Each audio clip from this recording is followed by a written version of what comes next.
Karapatan ng mamamayan! Ipaglaban! Ipaglaban! Karapatan ng mamamayan! Nagtatanggalin! Ibaba! Ibaba! Ibaba! Ibaba! Presyo ng langis! Ibaba! Ibaba! Ibaba! Ibaba! Presyo ng langis! Nagtatanggalin! Ibaba! Ibaba! Ibaba! Ibaba! Nagtatanggalin! Order regulation law! Ibasura! Order regulation law! Ibaba! Ibaba! Nagtatanggalin! Ibaba! Ibaba! Ibasura! Ibaba! Ibaba! Ibaba! Ibaba! Nagtatanggalin! Presyo ibaba! Pinaas! Ipaglaban! Karapatan ng mamamayan! Ibaba! Ibaba! Nagtatanggalin! Ibaba! Ibaba! Presyo ng langis! Ibaba! Ibaba! Nagtatanggalin! Ibaba! Ibaba! Nagtatanggalin! Ibasura! Under regulation law! Ibaba! Ibaba! Nagtatanggalin! Ipaglaban! Karapatan ng mamamayan! Ibaba! Ibaba! Presyo ibaba!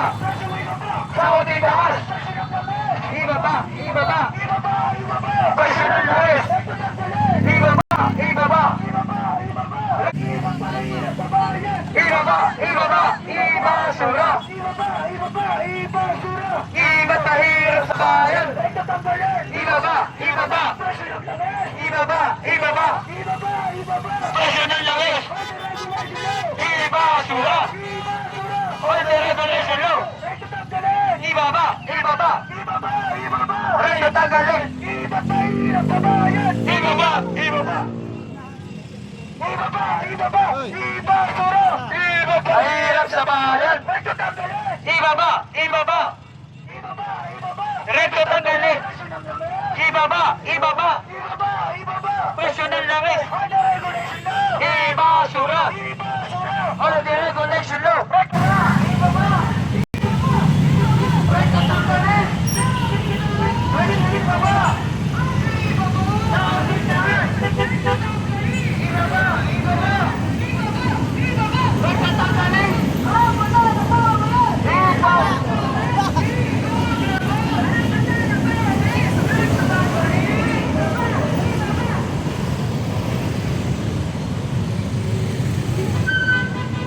Uy!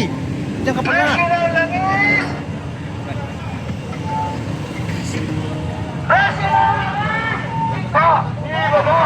Ibaba! Ibaba! Presyo ng langis! Order regulation law! Ibasura! Ibasura! Order regulation law! Nagtatanggalin! Ibaba! Ibaba! Nagtatanggalin! Karapatan ng mamamayan! Ibasura! Ipaglaban! Karapatan ng mamamayan! Nagtatanggalin! Ibaba! Ibaba! Ibaba! Ibaba! Nagtatanggalin! Iba't mahirap sa bayan! Ibaba! Ibaba! Ibasura! Ibaba! Ibaba! Ibasura! Iba't mahirap sa bayan! Presyo ng langis! Ibaba! Ibaba! Ibaba! Ibaba! Presyo ng langis! Nagtatanggalin! Ibaba! Ibaba! Ibaba! Ibaba! Nagtatanggalin! On the regulation law! Ibasura! Ibasura! On the regulation law! Nagtatanggalin! Ibaba! Ibaba! Ibaba! Ibaba! Nagtatanggalin! Karapatan ng mamamayan! Ipaglaban! Ipaglaban! Karapatan ng mamamayan! Nagtatanggalin! Nagtatanggalin! Ibaba! Ibaba! Ibaba! Ibaba! Nagtatanggalin! On the regulation law! Ibasura! Ibasura! On the regulation po! Karapatan ng mamamayan! Ipaglaban! Ipaglaban! Karapatan ng mamamayan! Ibas mahirap sa bayan! Ibaba! Ibaba! Ibasura! Ibaba! Ibaba! Ibasura!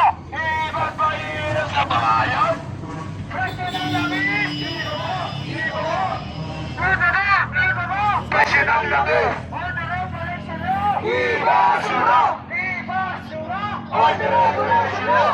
Nagtatanggalin! Ibaba! Ibaba! Ibaba! Ibaba! Nagtatanggalin! Karapatan ng mamamayan! Ibaba!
gitna po ng initan, mga kababayan, ating po kagalang-galang na kinatawan, pamunuan po ng mga barangay ng nasugpo, mga samahan po na nagmamahal sa bayan, isa pong magandang umaga sa inyong lahat.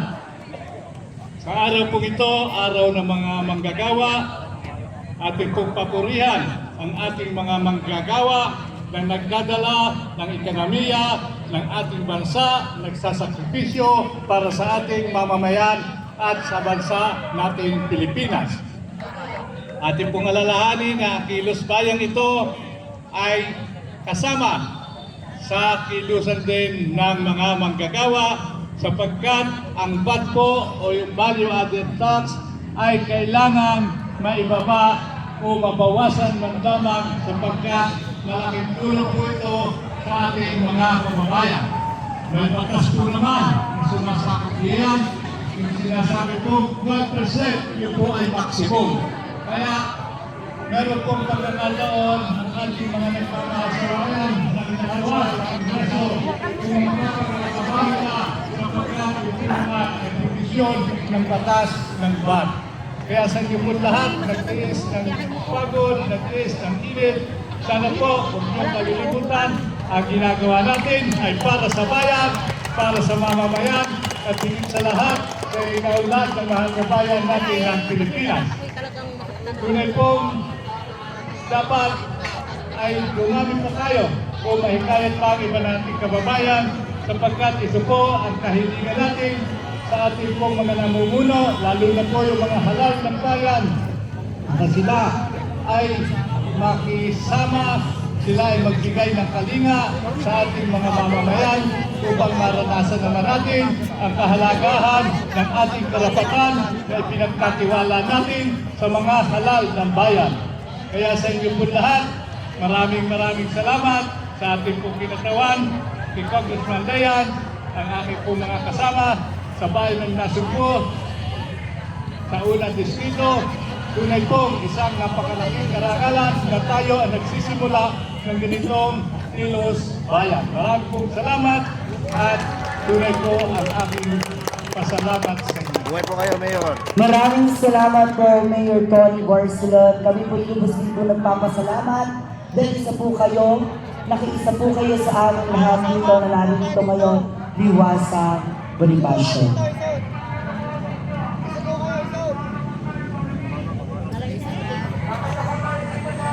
Bago po namin tawagin ang salita nila pagsalita, tutunan po muna namin kayo. Tawagin po ang salita nila pagsalita ngayong tanghali ito. Atin po siyang palakpakan, Attorney Jerry Manalo.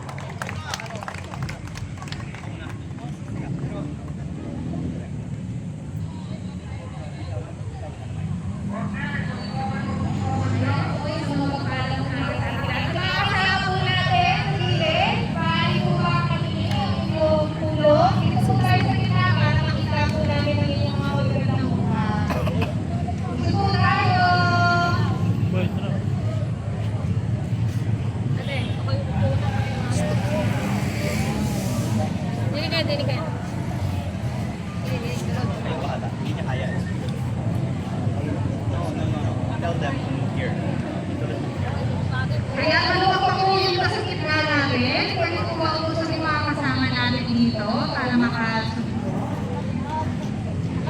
Mga kasama, dito po muna. Magandang umaga po, unang distrito ng Batangas! Magandang hapon po sa inyong lahat. Narito po tayo sa ating ikatlong... Ulit. Nakaroon tayo dito. 24. Ulit. Magandang umaga po sa inyong lahat. Narito po tayo sa ating ika-24 na araw sa Liwasang Bonifacio.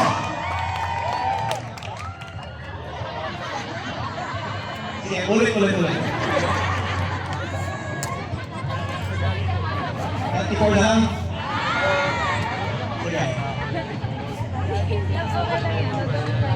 Okay.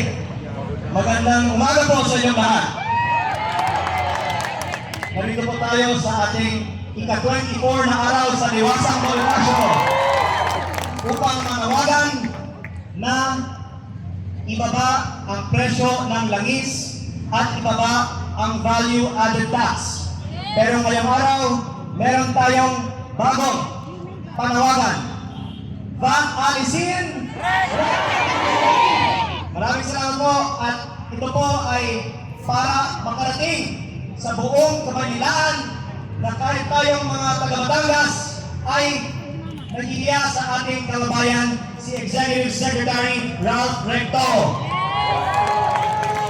Dahil mga kalabang dito sa Manila, sila lang ang gusto na matanggal sa pwesto si Executive Secretary Ralph Recto. At sa Batangas, maraming sumusuporta sa mga Recto. Gusto ba ninyo mga Recto? VAT alisin? At ito ay isang panawagan ng buong sambayanang Pilipino dahil ang value-added tax ay matagal nang nagpapahirap sa buong bansa at ito ay inihain sa Senado ni Senator Ralph Recto. Ngayon naman sa Kongreso at sa Senado, halos lahat ng mga miyembro ay sumusuporta sa pagbaba ng value-added tax, sa pag-alis ng value-added tax sa langis, at sa pagtaas ng minimum wage at sa pagbuwag ng provincial wage rates. Ngayong araw ng mga manggagawa, ang mga manggagawa sa buong bansa ay kumikilos upang manawagan na aprobahan na ang mga batas sa Kongreso na makakatulong sa mga manggagawa. Ngunit hindi ito pinagbobotohan sa Kongreso at sinasabi sa amin dahil tutol dito ang isang tao. Hindi man siya halal, pero siya ay binibigyan ng kapangyarihan na tumutol sa mga panukalang batas. Ito po ay si Executive Secretary Ralph Recto. Kaya kung gusto natin na maaprobahan ang pagbaba ng value-added tax at ang pagtaas ng minimum wage at pagbuwag ng provincial rate para sa buong bansa, isa ang kailangan mangyari. Kailangan makarating sa Malacanang ang panawagan ng mga Pilipino at ng mga Batangueño. VAT alisin! Wala nang duda, kahit sa Batangas, gusto natin matanggal na sa pwesto si Executive Secretary Ralph Recto! Maraming salamat po at patuloy tayo na makikipaglaban para sa pagbaba ng VAT at sa pagtaas ng sahod, lalong-lalo na po para magkaroon ng mas magandang serbisyo ng gobyerno sa Batangas. Magandang araw ng manggagawa sa inyong lahat.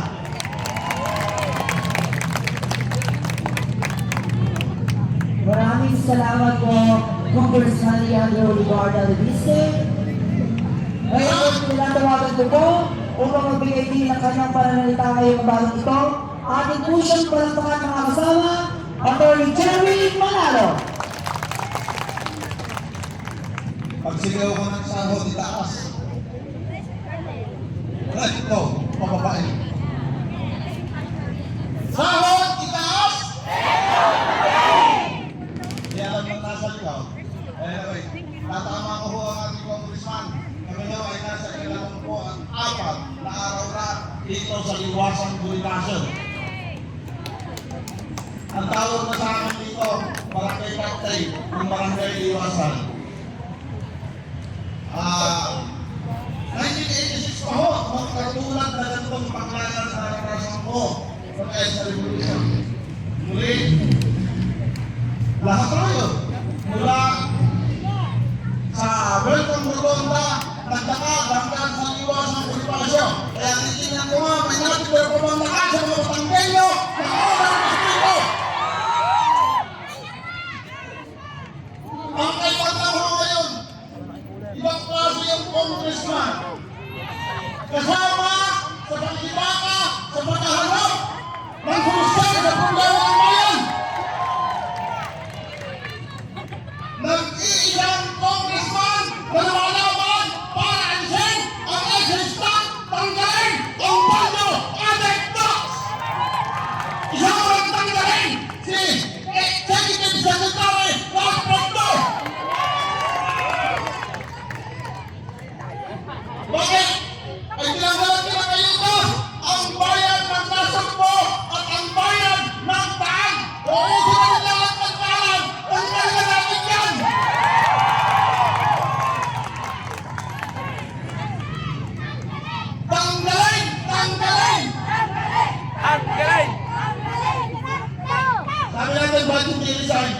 nag-design eh. May dahilan pa yan eh. Pero pag tinanggal, ibig sabihin, may hindi maganda ginawa. At ang ginagawa niyang pagpapahirap dahil sa pagtutol sa pag-alis ng VAT at ng excise tax ay isang malaking kasalanan. Hindi lamang sa mga Batanggenyo o hindi sa mga mamamayang Pilipino. Pagod na kami pero hindi kami titigil. Kausap ko yung mga pulis, sabi ko, we will be here at Iwasan until Christmas. Hanggang Pasko, sino sasama? Yung mga nandito pa uuwi namin, babas na naman yung namimiss. Namimiss na kayo, nahihili yung mga asawa. Pero masaya kami nila. Kaya nga ho, maraming salamat sa mga opisyalis ng bayan ng Pasig buong may po di ba silon? Sa mga barangay campaign na matatapang, nakasama mga barangay officials, pinagmamalaki namin kayo sapagkat sinasamahan nyo ang ipinaglalaban hindi lang ng ating congressman kung hindi ng mga ordinaryong mamamayan ng unang distrito ng Batangas.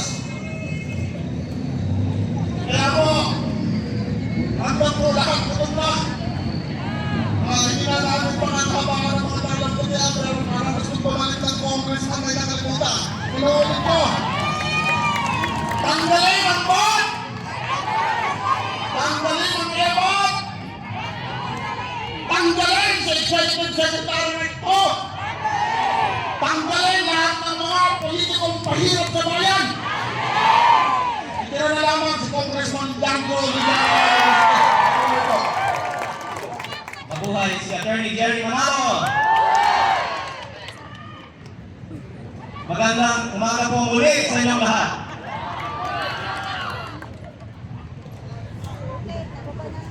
Kamusta na kayo? Sino dito ay nalipan ng 3 linggo na? Opo. Mabuhay sa mga Batanggenyo! Narito ngayong araw ang mga Batanggenyo sa Maynila upang iparating sa buong Kamaynilaan na hindi lang sila ang gusto na matanggal sa pwesto si Executive Secretary Ralph Recto. Matatawa nila sa Maynila, gusto natin siya sa Batangas. Ba't alisin? Iparating natin sa buong bansa na kahit na sa Batangas, ang value-added tax ay nagpapahirap sa buong sambayanang Pilipino. At ang may akda ng imato ay noong si Senator Ralph Recto.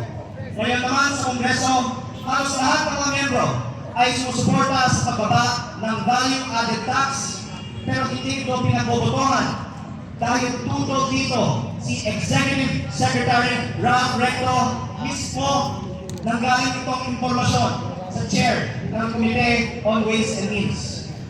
Ngayong araw ng manggagawa, iba't ibang mga grupo ay nananawagan na itaas ang minimum wage at buwagin ang provincial wage rates.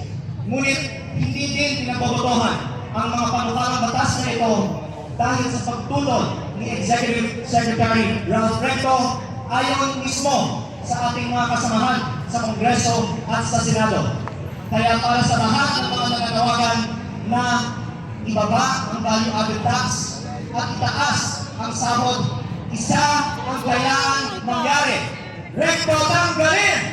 Recto tanggalin! Recto tanggalin! Recto tanggalin! Recto tanggalin! At dahil narito tayo sa Manila, sana makarating ang mensahe ito dyan sa Malacanang para umaksyon na sila kaagad at huwag na silang pumayag na ang isang hindi halal na opisyal ay pumarang sa mga panukalang batas na sinusuportahan ng buong Kongreso at ng Senado at makakatulong sa mga ordinaryong Pilipino. Maraming salamat po at mabuhay ang mga magagawang Pilipino! Thank you.